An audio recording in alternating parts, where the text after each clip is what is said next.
السلام علیکم دوستوں، کیسے ہیں؟ آج ہم ایک نئی سیریز سٹارٹ کر رہے ہیں اسمبلی لینگویج. تو دوستوں، مجھ سمیت کافی سارے لوگ اسمبلی لینگویج کے بارے میں پریشان ہیں، کیونکہ یہ عموماً ہم لوگوں کو ایک مشکل طریقے سے ریپرزینٹ کی جاتی ہے اور ہم اس کو مشکل طریقے سے سالو کرتے ہیں، جس کے بعد ہم ایڈوانس ہم ڈسپوائنٹ ہو جاتے ہیں اور ہم اسمبلی لینگویج پر پروگرامنگ کرنا تو کیا ہم اسمبلی لینگویج کے بارے میں سیکھنا ہی چھوڑ دیتے ہیں. تو دوستوں، آج ہم بات کریں گے کہ اسمبلی لینگویج کیا ہے اور ہمیں کیوں ضرورت ہوتی ہے. تو دوستو، اسمبلی لینگویج کا عموماً ASM کہا جاتا ہے. یہ ہائی لیول لینگویج اور مشین لینگویج کے درمیان ایک انٹرفیس ہے، یعنی لو لیول لینگویج ہے، جس کی مدد سے ہم پروسیسرز اور کافی ساری ڈیوائسز پروگرام کر سکتے ہیں. اور ہم مشین کوڈ، چونکہ ہمارے لیے ہر انسٹرکشن میں لکھنا مشکل ہوتا ہے، تو ہم اس کی مدد سے سمبولک ریپرزنٹیشن بھی کر لیتے ہیں، اور اس کی مدد سے ہمیں کمپیوٹر کے ہارڈ ویئر اور پروسیسر تک ایکسیس بھی ہوتی ہے. تو اس کے بعد ہم ڈسکس کرتے ہیں کہ اسمبلی لینگویج کیوں ضروری ہے.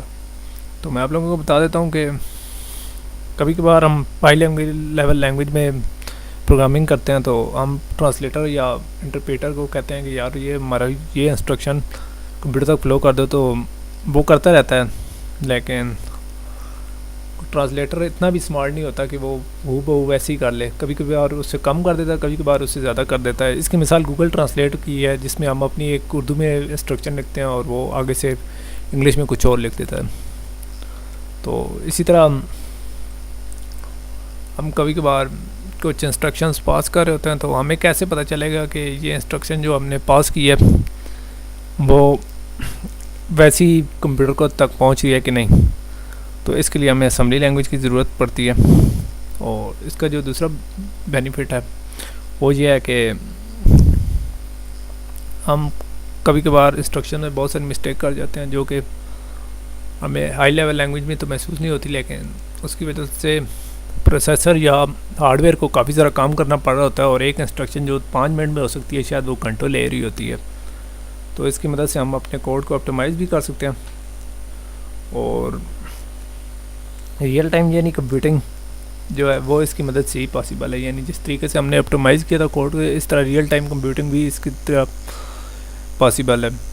اور جو چوتھا بینیفٹ ہے کہ ہمیں کبھی کبھار ہم ہائی لیول لینگویج پر انسٹرکشنز تو دے رہے ہوتے ہیں، تو ہم نے اپنے یعنی کچھ کمانڈز ہمیں پتہ ہوتی ہیں، ان کی مدد سے ہم کر رہے ہوتے ہیں، لیکن ہمیں نہیں پتہ ہوتا کہ ہم جو انسٹرکشن دے رہے ہیں اس کے پیچھے لاجک کیا ہے.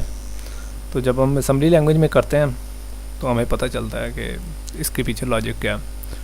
اور یہاں ایک اور چیز میں آپ لوگوں کو بتا دوں کہ اسمبلی لینگویج کو سمجھے بغیر ہمارا کیریئر کبھی بھی IT میں آگے نہیں بڑھ سکتا. تو جب تک ہمیں پروگرام کی لاجک ہی نہیں پتہ ہوگی تو ہم کیسے کریں گے. شاید ہمیں جاب مل بھی جائے، لیکن کبھی کبھار ہمیں ایکسپرٹس کی ضرورت پڑ سکتی ہے. تو دوستوں، نیکسٹ میں ویڈیو میں ہم بات کریں گے کمپیوٹر آرگنائزیشن کی، اور اس کے بعد ہم آہستہ آہستہ اسمبلی لینگویج کی طرف بڑھیں گے. تو آج کے لیے اتنا ہی کافی ہے. اللہ حافظ.